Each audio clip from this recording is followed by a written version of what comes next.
नमस्कार प्यारे बच्चों, मेरे YouTube चैनल सबल एजुकेशन में आपका पुनः स्वागत है। आज की इस कक्षा में हम क्लास 12th हिंदी के एक सैम्पल पेपर को, जो सेकंड टर्म के लिए एक आदर्श प्रश्न पत्र है, उसे सॉल्व करने जा रहे हैं। ये क्वेश्चन पेपर मैं आपको समझाती जाऊंगी कि आपका किस तरह से सेकंड टर्म का पेपर आएगा, और साथ ही इसके आंसर भी मैं आपको बताती जाऊंगी। आप उन आंसर को पढ़कर ये अच्छे से समझ सकते हैं कि आपको अपने एग्ज़ाम में क्वेश्चंस के आंसर किस पैटर्न पर लिखने होंगे, जिससे कि आप 100% अंक लेकर अपनी परीक्षा पास कर सकें। तो आइए हम इस वीडियो को शुरू करते हैं, और मेरे साथ अंत तक बने रहकर इस पूरे वीडियो को देखिए और अपने क्वेश्चन पेपर के पैटर्न को समझिए, और साथ ही क्वेश्चंस के आंसर किस तरह से लिखने हैं ये भी आपको इस वीडियो को अंत तक देखने पर पता चल जाएगा। तो सबसे पहले हम देखते हैं, 2 घंटे का बच्चों आपका पेपर होगा और 40 नंबर का होगा। फिर इसमें इंस्ट्रक्शंस हैं कि इस प्रश्न पत्र में 2 खंड हैं, अ और ब। तो आपको समझ में आ गया कि आपका पेपर 2 पार्ट्स में डिवाइड होगा, अ और ब। इसमें अ पार्ट में आपको 4 वर्णात्मक लॉन्ग क्वेश्चंस पूछे जाएंगे, और कुछ प्रश्नों के वैकल्पिक प्रश्न भी। वैकल्पिक मतलब आपको चॉइस होगी, आप उसमें से कुछ प्रश्न कर सकते हैं, कुछ को छोड़ सकते हैं। खंड ब में जो है वो कुल 5 लॉन्ग क्वेश्चन पूछे जाएंगे। तो सबके साथ आपको क्वेश्चंस के साथ निर्देश भी दिए होंगे, आपको उन इंस्ट्रक्शंस को ध्यान से फॉलो करना होगा। जो पार्ट अ है आपका, इसमें सबसे पहला आपका जो भाग है वो है कार्यालय हिंदी और रचनात्मक लेखन। अब आपको पहला प्रश्न दिया है, निम्नलिखित में से किसी एक विषय पे लगभग 150 शब्दों में रचनात्मक लेख लिखिए। आप देख रहे हैं एग्जाम में बिल्कुल सेम इसी तरह से आपको क्वेश्चन आएगा। तो आपको किस पर लिखना है? एक विषय पर। विषय कितने दिए हुए हैं? 3।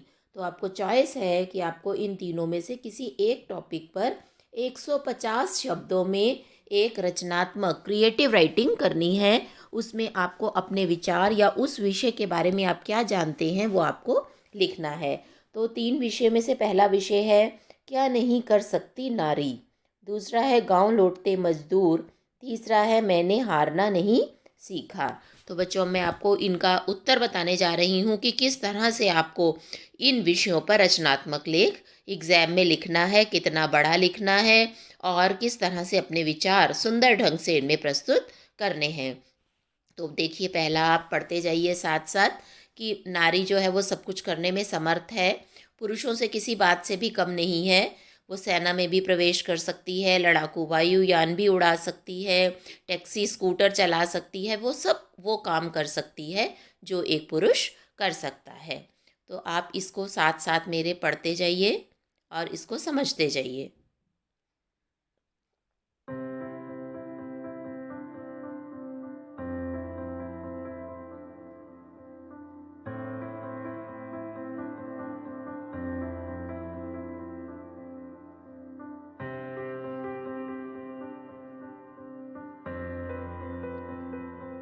यहाँ आपको बताया गया है कि ये नारी स्वतंत्रता का युग है। नारियों में शिक्षा के प्रचार प्रसार के कारण उनका आत्मविश्वास बहुत बढ़ गया है, और इस आत्मविश्वास का, सेल्फ कॉन्फिडेंस का ही परिणाम है कि आज स्त्रियां जो हैं वो पुरुषों के साथ कंधे से कंधा मिलाकर चल रही हैं, राष्ट्र निर्माण में अपना पूरा सहयोग दे रही हैं। शिक्षित होने के कारण घर में अपने बच्चों को अच्छी शिक्षा दे रही हैं, जिससे कि वो बच्चे एक अच्छे नागरिक बन सकें। अपने बच्चों की पढ़ाई की तरफ अच्छे से ध्यान दे रही हैं। ये सब विस्तार पूर्वक इसमें बताया गया है। आप साथ साथ इसे पढ़ते भी रहिए।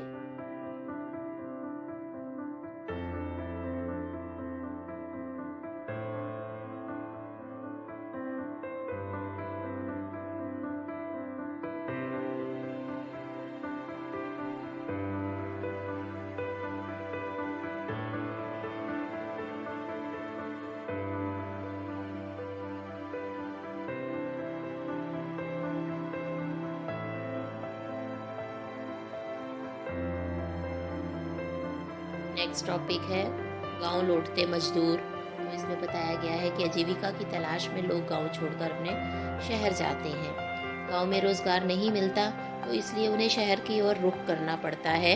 लेकिन जब पिछले साल कोरोना महामारी का प्रकोप बहुत बढ़ गया, शहरों में लॉकडाउन हो गया, कारखाने फैक्ट्रियां बंद हो गए, लाखों की संख्या में मजदूर जो है वो बेरोजगार हो गए। जमा पूंजी उनके पास थी नहीं, खाने पीने को कुछ था नहीं, मालिकों ने भी काम बंद हो जाने के कारण उनको मदद देने से इनकार कर दिया। तो मजदूर जो है वो भुखमरी के कगार पर आ गए और अपने अपने गांव वापस लौटने लगे। उस समय उन्हें बस मिली तो वो बस में बैठ गए, ट्रेन मिली ट्रेन में बैठ गए। जिन्हें कुछ भी नहीं मिला वो लोग पैदल ही चल पड़े। उन्होंने कई किलोमीटर की यात्रा पैदल ही तय की और बाद में जहाँ जिसको जिस तरह से सरकार का सहयोग मिला, स्थानीय लोगों का सहयोग मिला, उसी तरह से उन मजदूरों ने अपनी यात्रा को तय किया, क्योंकि वो जल्दी से जल्दी अपने गांव पहुंच जाना चाहते थे।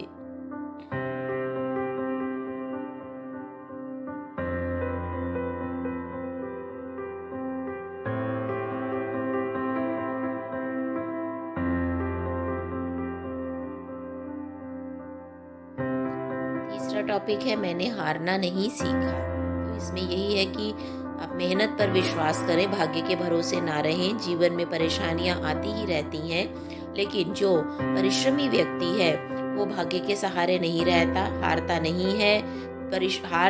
असफलता प्राप्त होने पर भी बार बार परिश्रम करता है, क्योंकि उसने हारना नहीं सीखा है।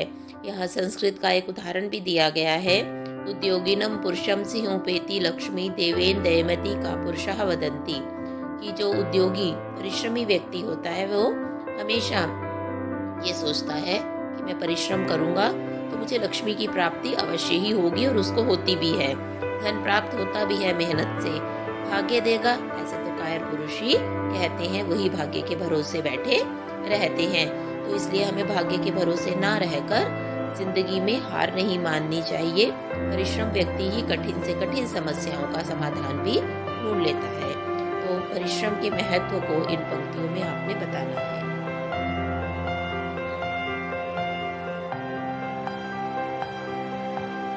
आशा है आप इन पैराग्राफ को मेरे साथ ये रीड कर रहे होंगे।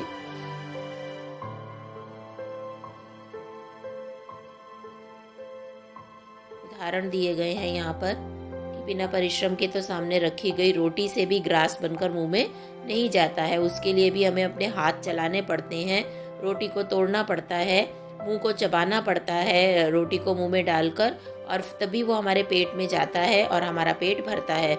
अगर हम सोचे कि प्लेट में रोटी रख देने से हमारा पेट भर जाएगा, तो वैसा नहीं होता। हमें अपना पेट भरने के लिए भी मेहनत करनी पड़ती है। तो इस तरह से यहाँ पर परिश्रम के महत्व को बताया गया है। जिंदगी में कभी हार नहीं माननी चाहिए, इस पर प्रकाश डाला गया है। तो ये तो बच्चों आपका प्रश्न 1 हो गया, रचनात्मक लेखन। अब आपका दूसरा प्रश्न है पत्र लेखन। सार्वजनिक स्थानों पर धूम्रपान निषेध नियम के उल्लंघन पर चिंता जताते हुए अपने क्षेत्र के पर्यावरण निदेशालय के संयुक्त सचिव को एक सुझावात्मक पत्र लिखिए। तो आपको किस तरह का पत्र लिखना है जिसमें आपने अपना सुझाव दिया है। अब अगर आप पत्र वाले प्रश्न को ध्यान से पढ़ेंगे तो आप देखेंगे कि आपके पत्र का बहुत सारा मटेरियल आपको क्वेश्चन में ही मिल जाएगा। जिस तरह से हम सबसे पहले शुरू करते हैं जब पत्र, तो हम उसको संबोधित करते हैं जिसे हम पत्र लिख रहे होते हैं। अगर आप ध्यान से क्वेश्चन को पढ़ेंगे तो आप देखेंगे कि यहाँ पर आपको पत्र संयुक्त सचिव को लिखना है। संयुक्त सचिव कहाँ का है? पर्यावरण निदेशालय का।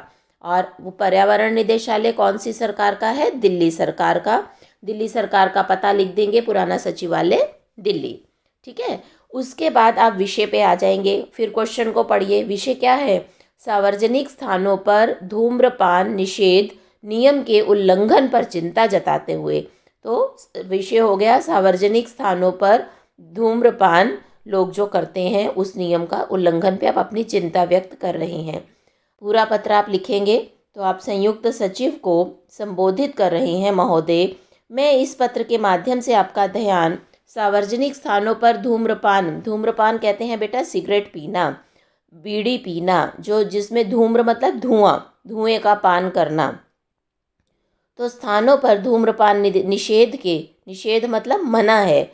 आपने जगह जगह पोस्टर भी लगे देखे होंगे कि यहाँ धूम्रपान करना निषेध है, यानी धूम्रपान करना मना है। इस जगह पर आप खड़े होकर सिगरेट या बीड़ी नहीं पी सकते हैं। तो इस तरह के सरकार के जो नियम हैं उनके उल्लंघन की समस्या की ओर आपका ध्यान आकर्षित करना चाहता हूँ। इससे पर्यावरण प्रदूषण की गंभीर समस्या उत्पन्न हो रही है। मान्यवर पार्कों में खुली सड़कों पर प्राय लोगों को धूम्रपान करते देखा गया है। वे धूम्रपान निषेध नियम को ठेंगा दिखाते हुए खुले रूप से इसलिए धूम्रपान करते हैं क्योंकि उन्हें नियम भंग करने पर दंड देने वाला कोई नहीं होता है। यह स्थिति चिंताजनक है। इसे नियंत्रित करने के लिए मैं कुछ सुझाव देना चाहता हूँ। नंबर 1, RWA के पदाधिकारियों को धूम्रपान करने वाले व्यक्ति को दंडित करने का अधिकार दिया जाए। दूसरा, सार्वजनिक स्थानों पर धूम्रपान की हानियों को बताने वाले बोर्ड लगाए जाएं। आशा है आपका निषेधालय इस समस्या पर गंभीरतापूर्वक विचार करेगा। धन्यवाद। नीचे आप भवदीय फिर अपना नाम लिखेंगे और आप कहाँ से हैं, जैसे ये संयोजन जन कल्याण संस्था नई दिल्ली, और उसके बाद आपने डेट लिखनी है। तो इस तरह से बेटे पब्लिक, सार्वजनिक स्थान कहते हैं पब्लिक प्लेस। तो पब्लिक प्लेस पर, सार्वजनिक स्थानों में, पार्क में, मेट्रो स्टेशन पे, रेलवे स्टेशन, बस अड्डा, जहाँ पर आम लोगों का आना जाना है, ऐसी जगह पर जहाँ सार्वजनिक मतलब सभी लोग आ जा सकते हैं, तो ऐसी जगह पर धूम्रपान, सिगरेट, बीड़ी इत्यादि पीना, उसका धुआं छोड़ना, जो चीज़ें हमारे पर्यावरण को दूषित करती हैं, हमारे स्वास्थ्य के लिए हानिकारक हैं, उन सब की कंप्लेंट करते हुए, शिकायत करते हुए, और इन नियमों के उल्लंघन करने वालों को कोई दंड नहीं मिलता, कोई पनिशमेंट नहीं मिलती, इस पर चिंता व्यक्त करते हुए आपको पर्यावरण निदेशालय, जो एनवायरमेंटल डिपार्टमेंट है, उसके जो संयुक्त सचिव हैं उनको पत्र लिखना है। तो आप देख रहे हैं पत्र किसे लिखना है, किस विषय पे लिखना है, ये सब चीज़ें आपको क्वेश्चन को अगर आप ध्यान से पढ़ रहे हैं तो उसी से आपको मिल रही हैं। आशा है ये पत्र आपने ध्यान से सुना होगा। अब हम इसमें अथवा है, अथवा का मतलब 2 पत्र आपको एग्ज़ाम में दिए होंगे, दोनों में से आपको कोई एक करना होगा। और दूसरा वाला है महामारी के बाद लोगों के असहाय निरुपाय जीवन के बारे में बताते हुए किसी प्रतिष्ठित समाचार पत्र के संपादक को पत्र लिखिए। तो क्वेश्चन को आप समझेंगे, महामारी कौन सी फैली है आजकल, कोरोना महामारी। उसके बाद लोगों का जीवन असहाय निरुपाय, असहाय मतलब लोगों के घर के सदस्यों की, जो कमाने वाले थे, उनकी मृत्यु हो गई, लोग हेल्पलेस हो गए, और निरुपाय, कोई उपाय भी उनके पास नहीं है। तो ऐसे दीनहीन लोगों की जीवन के बारे में बताते हुए किसी प्रतिष्ठित रिस्पेक्टेबल समाचार पत्र के संपादक को आपने पत्र लिखना है। तो आपको पता चल गया, आपने संपादक को पत्र लिखना है और वो संपादक भी किसी प्रतिष्ठित समाचार पत्र का होना चाहिए। तो आपने पत्र शुरू किया। संपादक नवभारत टाइम्स न्यूज़पेपर का नाम सब बच्चों को पता है, जो भारत का एक प्रतिष्ठित समाचार पत्र है। नई दिल्ली शहर का नाम लिखा और फिर महोदय संबोधित किया। मैं आपके लोकप्रिय दैनिक समाचार पत्र के माध्यम से कोरोना महामारी के बाद लोगों के असहाय निरुपाय जीवन की त्रासदी की ओर सरकार और समाज का ध्यान आकर्षित करना चाहता हूँ। आपने देखा प्रश्न में यही लिखा हुआ था कि आपको किस बारे में पत्र लिखना है। आशा है आप जनहित में मेरा पत्र प्रकाशित कर कृतार्थ करेंगे, क्योंकि संपादक खुद तो किसी समस्या का समाधान नहीं करता, वो उस समस्या को अपने समाचार पत्र में प्रकाशित कर देता है, जिससे कि समाज के ज़्यादा से ज़्यादा लोगों और सरकार का ध्यान उस ओर आकर्षित करवाया जा सके। पत्र में आप आगे लिख रहे हैं, कोरोना महामारी ने लाखों लोगों के जीवन को बुरी हालत में लाकर छोड़ दिया है। यह सर्वमान्य तथ्य है कि लाखों लोग अपनी नौकरी से हाथ धो बैठे हैं। वे आर्थिक दृष्टि से असहाय दयनीय जीवन जीने को विवश हैं। उन्हें कुछ सूझ नहीं रहा है कि वे अपने परिवार का भरण पोषण किस प्रकार करें। सरकार ने ऋण की योजनाएं तो घोषित की हैं, पर वे योजनाएं इन लोगों के लिए बेकार हैं।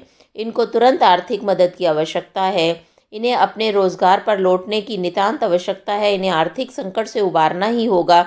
सरकार को कुछ गंभीर उपाय करने होंगे।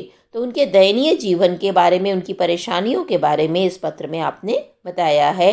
भवदीय नीचे अपना नाम लिखा है और वो संयोजक है किसका, भारतीय मजदूर संघ नई दिल्ली का, और लास्ट में आपने डेट डालनी है। तो इस तरह से 2 प्रश्न आपके हो गए, रचनात्मक लेखन, दूसरा पत्र।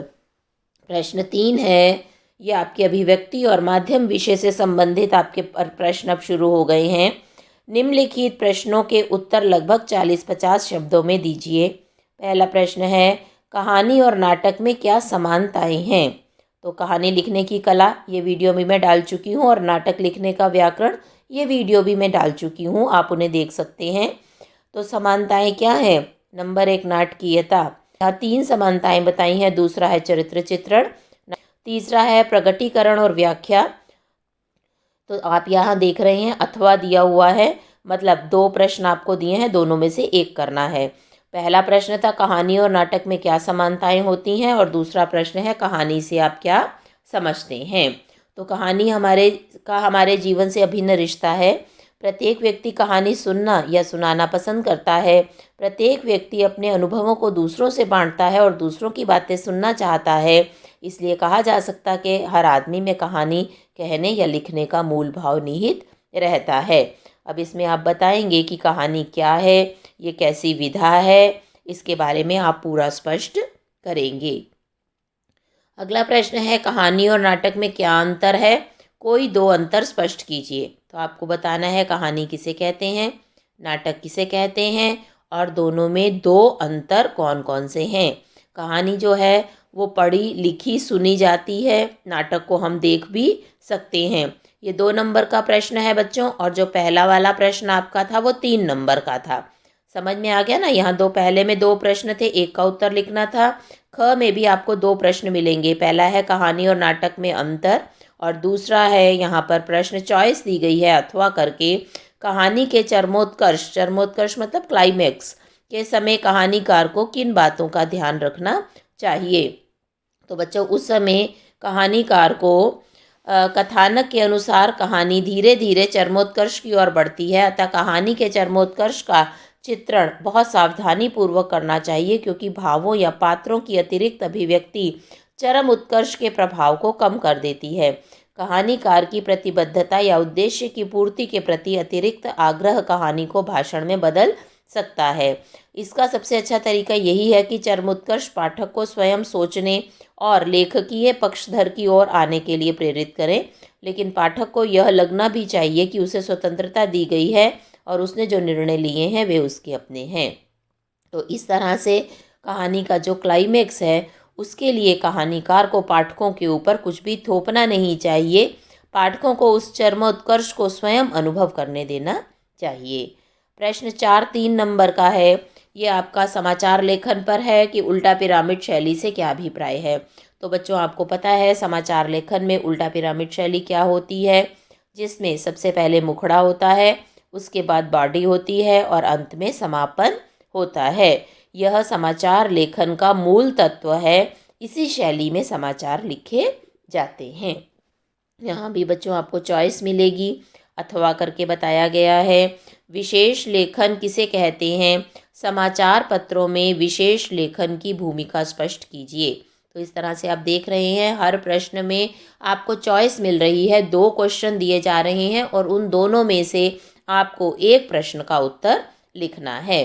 अब जैसे यहाँ प्रश्न से ही समझ में आ रहा है विशेष लेखन, विशेष क्या? स्पेशल। तो जब किसी टॉपिक पर आम समाचारों से हटकर कोई विशेष टॉपिक को लेकर उस पर पूरी समाचार लिखे जाते हैं तो उसे विशेष लेखन कहते हैं। वे विषय कोई भी हो सकता है, और समाचार लेखन के लिए समाचार पत्र के कार्यालय में एक अलग डेस्क होता है, जिस पर बैठकर संवाददाता और उसके साथी इस विशेष लेखन पर कार्य करते हैं। संपादक उसको संपादित करता है और फिर वह विशेष लेखन जो है टीवी पर हम देखते हैं या समाचार पत्रों में प्रकाशित होता है, उसमें जिस भी विषय को हम लेते हैं उस विषय पर विस्तार पूर्वक समाचार पत्रों की राय, लोगों के इंटरव्यू और लोगों की राय जो है वो हमारे सामने प्रस्तुत की जाती है। अब नेक्स्ट 2 नंबर का प्रश्न है, प्लास्टिक के निरंतर बढ़ते जा रहे उपयोग के दुष्परिणामों पर एक आलेख लिखिए। कैसे लिखें आलेख, ये भी वीडियो में अपलोड कर चुकी हूँ। तो यहाँ प्लास्टिक के निरंतर बढ़ते उपयोग के दुष्परिणाम, बुरे परिणाम क्या हैं, जो निरंतर हम प्लास्टिक का उपयोग बढ़ाते जा रहे हैं, तो उसके बुरे परिणाम आपको आलेख में बताने हैं। यहाँ पर इन्होंने दिया हुआ है कि विज्ञान का युग है, प्लास्टिक हमारे जीवन का एक भाग बन चुका है। पॉलीथीन की थैलियों का हम प्रयोग करते हैं, घर में हम बर्तनों का, पानी की टंकियाँ, टोंटियाँ, फर्नीचर, पाइप, हर चीज़ों का चीज़ में प्लास्टिक का भरपूर प्रयोग हो रहा है, लेकिन इसके कई दुष्परिणाम भी सामने आ रहे हैं। प्लास्टिक रीसाइकिल नहीं होता, कचरे में मिलाकर इसको नालियों में बहा दिया जाता है। आपने देखा है बहुत बार गायें जो हैं वो प्लास्टिक की थैलियों में बंद कूड़ा थैलियों समेत ही खा जाती हैं, और वो थैलियाँ जो हैं उनके पेट को ब्लॉक कर देती हैं, वो बीमार हो जाती हैं। तो इस तरह से प्लास्टिक जो है ये पर्यावरण को बहुत ज़्यादा नुकसान पहुंचा रहा है। अब यहाँ चॉइस दी गई है, फीचर क्या है, यह कैसे लिखा जाता है। तो फीचर लेखन पर भी बच्चों मैंने वीडियो अपलोड किया हुआ है, मैं सबके लिंक डिस्क्रिप्शन बॉक्स में डाल दूंगी, आप उन्हें देख सकते हैं। फीचर एक सुव्यवस्थित, सृजनात्मक और आत्मनिष्ठ लेखन है जिसका उद्देश्य पाठकों को सूचना देना, शिक्षित करने के साथ साथ मुख्य रूप से उनका मनोरंजन करना होता है। इसकी भाषा सरल, आकर्षक और मन को छू लेने वाली होनी चाहिए। अब आपको बताना है ये कैसे लिखा जाता है। तो फीचर एक विशेष वर्ग व विचारधारा पर केंद्रित रहते हुए विशिष्ट शैली में लिखा जाता है। हर समाचार पत्र एक ही स्वरूप में रहता है, परंतु एक ही विषय पर फीचर अलग अलग प्रस्तुत होते हैं। इसमें फ़ोटो डालकर इसे प्रभावशाली बनाया जा सकता है। कार्टून, चार्ट, नक्शों का भी प्रयोग इसमें किया जा सकता है। इसकी भाषा सरल होनी चाहिए। तो यहाँ पर बच्चों आपका पार्ट ए जो है आपके क्वेश्चन पेपर का वो ख़त्म हो गया, जिसमें आपने रचनात्मक लेख लिखा, पत्र लिखे और अभिव्यक्ति और माध्यम पर आधारित प्रश्नों के उत्तर दिए। अब आपका नेक्स्ट जो है अब वो आपकी पाठ्य पुस्तक आपका ब पार्ट शुरू हो गया है। इसमें आपकी किताब अंतरा और अंतराल दोनों से प्रश्न आपको पूछे जाएंगे। तो पहला है, निम्नलिखित प्रश्नों में से किन्हीं दो प्रश्नों के उत्तर 50-60 शब्दों में दीजिए। तो यहाँ पर आप देख रहे हैं 3-3 नंबर के 2 क्वेश्चन आपको करने हैं। 3 प्रश्न आपको दिए हुए हैं, इनमें चॉइस है। पहला है, से पिरत अनुराग बखाने तिल तिल नूतन होए, से कवि विद्यापति का क्या आशय है। तो आप देख रहे हैं ये आपको समझ में आ गया, ये पंक्ति विद्यापति की पदावली से ली गई है। दूसरा प्रश्न है, अघन मास की विशेषता बताते हुए विरहणी नागमती की व्यथा कथा का चित्रण अपने शब्दों में कीजिए। प्रश्न से बिल्कुल स्पष्ट है कि अघन मास में नागमती की क्या दशा है, आपको ये बतानी है। और तीसरा प्रश्न है, राम वनगमन के पश्चात कौशल्या की स्थिति का वर्णन कीजिए। जब राम वन में चले जाते हैं तो उनकी माता कौशल्या उनकी चीज़ों को देख देख कर कितनी व्याकुल हो रही है, ये आपको बताना है। तो बच्चों प्रश्न बिल्कुल सही सीधे सीधे से हैं, आप आराम से इनका उत्तर लिख सकते हैं। यहाँ पर आप देखिए, पढ़ते जाइए इनका उत्तर। आप देख रहे हैं कितना बड़ा उत्तर आपको लिखना है, किस तरह से लिखना है।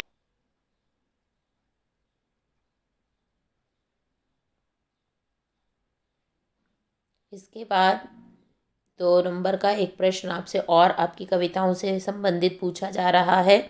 विद्यापति की नायिका पर कोयल और भौरे का प्रभाव किस प्रकार पड़ता है। और दूसरा है, जियत खाए मुँहे नहीं छाड़ा जैसी पंक्ति के संदर्भ में नायिका की विरह दशा का वर्णन अपने शब्दों में कीजिए। तो विद्यापति की नायिका पर कोयल और भौरे का प्रभाव बताना है। दूसरे प्रश्न जो है वो जायसी के 12 मासा में से लिया गया है कि ये जीते जी मुझे खा जाएगा, मुँहे नहीं छाड़ा, और मुझे छोड़ेगा नहीं, मेरे प्राण बख्शेगा नहीं। यह जो विरह है, जो पति के विरह में नागमती परेशान है, उन पंक्तियों का आपको वर्णन करना है। तो इस तरह से देखिए आपको 3-4 पंक्तियों में इन 2 नंबर वाले प्रश्नों का उत्तर लिखना है।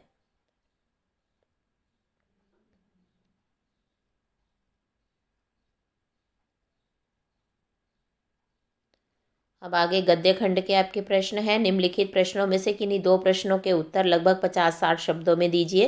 3 नंबर का एक प्रश्न है। 3 प्रश्न आपको दिए गए हैं, आपको 2 उनमें से करने हैं।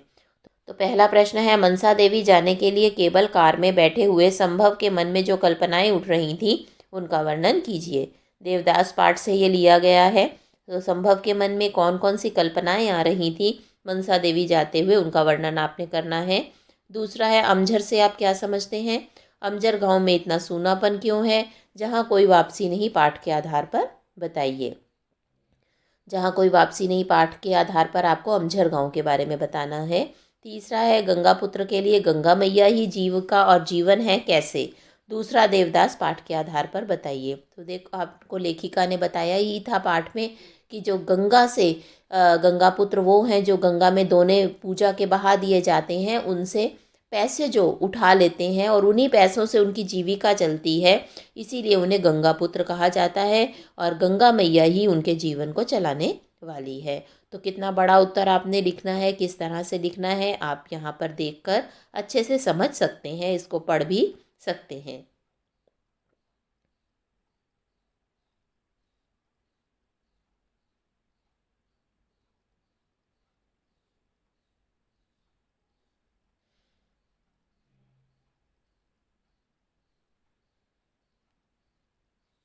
जो पहले प्रश्न थे उनका उत्तर आपको 50-60 शब्दों में लिखना था, वो 3 नंबर के प्रश्न थे।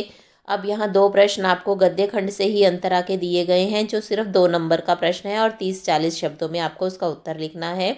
यहाँ भी चॉइस है, 2 प्रश्न दिए हुए हैं, एक करना है। आदमी उजड़ेंगे तो पेड़ जीवित रहकर क्या करेंगे, कथन का आशय स्पष्ट कीजिए। दूसरा है, राजा ने प्रजा को आंखें बंद करने के लिए क्यों कहा। तो आप देख रहे हैं पहला प्रश्न जो है वो जहाँ कोई वापसी नहीं पाठ से लिया गया है, और दूसरा प्रश्न जो है वो शेर पहचान, 4 हाथ और साझा, जो अस्कर वजाहत की रचना है उससे लिया गया है। 30-40 शब्दों में आपको इनका उत्तर लिखना है। आप यहाँ विस्तार देख सकते हैं, प्रश्नों के उत्तर किस तरह से लिखे गए हैं, इसी तरह से उत्तर आपको एग्जाम में लिखने होंगे।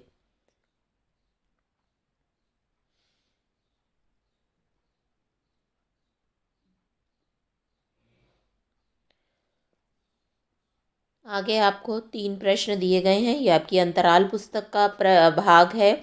इसमें 3 में से आपको किन्हीं 2 प्रश्नों के उत्तर देने हैं। 2-2 नंबर का आपका एक प्रश्न है। पहला है, लेखक बिस्नात ने किन आधारों पर अपनी माँ की तुलना बत्तख से की। जिस तरह से माँ अपने बच्चे की देखभाल करती है, उसी तरह से बत्तख माँ भी अपने बच्चे की देखभाल करती है। ये बिस्कोहर की माटी पाठ से लिया गया है प्रश्न। दूसरा है, नई दुनिया की लाइब्रेरी से किन तथ्यों का पता चलता है। तीसरा भी खाऊ जाड़ू सभ्यता से ही लिया गया है। खाऊ जाड़ू सभ्यता किसकी देन है, इसने दुनिया को कैसे प्रभावित किया है। तो इसमें बताना है कि ये खाऊ जाड़ू सभ्यता जो है ये यूरोप और अमेरिका की देन है। उनके औद्योगिक विकास से ही यह उजाड़ की अब सभ्यता बन गई है। तो इस तरह से आपको इतने ही भाग में, ये देख रहे हैं आप, 30-40 शब्दों में प्रश्न का उत्तर लिखना है। 2 प्रश्न इसमें खाऊ जाड़ू सभ्यता से हैं और पहला प्रश्न इसमें बिस्कोहर की माटी से दिया गया है। जो आपके लिए मैंने बनाया है, इसमें मैंने आपको आपके एक आदर्श प्रश्न पत्र को पूरा उत्तर सहित समझाया है कि किस तरह से एग्ज़ाम में आपके सेकंड टर्म में क्वेश्चन पूछे जाएंगे और किस तरह से आपको उन प्रश्नों का उत्तर लिखना है। आशा है आपको अपने एग्ज़ाम का पैटर्न अच्छे से समझ में आ गया होगा। वीडियो अच्छा लगा हो तो इसे लाइक और शेयर ज़रूर कीजिए। अगर आपका कोई प्रश्न है तो कमेंट बॉक्स में जाकर आप अपना प्रश्न भी पूछ सकते हैं, मैं अवश्य ही उसका उत्तर दूंगी। मेरे वीडियो को ज़्यादा से ज़्यादा शेयर कीजिए और चैनल को सब्सक्राइब कीजिए, जिससे हर विषय के इस तरह के सैम्पल पेपर की जानकारी आपको समय समय पर मिलती रहे और आपकी सेकेंड टर्म की तैयारी बहुत अच्छे से हो। मेरे साथ बने रहने के लिए और वीडियो को देखने के लिए बहुत बहुत धन्यवाद।